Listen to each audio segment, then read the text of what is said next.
موقف أضحك خير الخلق عليه الصلاة والسلام. يا الله، تخيل معاي، أعطيني خيالك، هذه القصة أعطيني خيالك فيها. النبي يبتسم قدامك في زمن النبوة، أجمل ابتسامة والصحابة ينظرون، يا حب تلك العيون.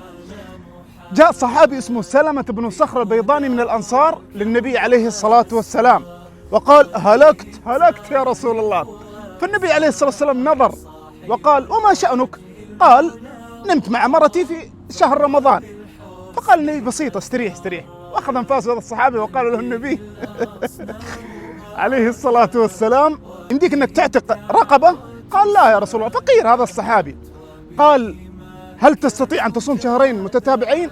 قال: والله لا أقدر يا رسول الله. إذن أطعم 60 مسكين. فنظر للنبي وقال: لا أجد يا رسول الله، فقير.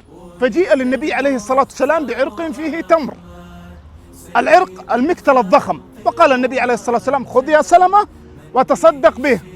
فنظر سلمة للنبي عليه الصلاة والسلام، فرح بالتمر، قال: أو أعلى أفقر منا يا رسول الله؟ يعني بين لابتيها هذه المدينة فيها أفقر منا؟ فنظر له النبي عليه الصلاة والسلام وضحك حتى بدت نوادجه عليه الصلاة والسلام. يا أخي هذا رحمة. النبي عليه الصلاة والسلام في موطن، شوف، ما أنكر على الصحابي وشد عليه، لا، أعطاه الحل وضحك عليه الصلاة والسلام في وجه هذا الصحابي المذنب. يا حبيبي يا رسول الله. وأخيرا، أحبكم في الله، صلوا على رسول الله عليه الصلاة والسلام.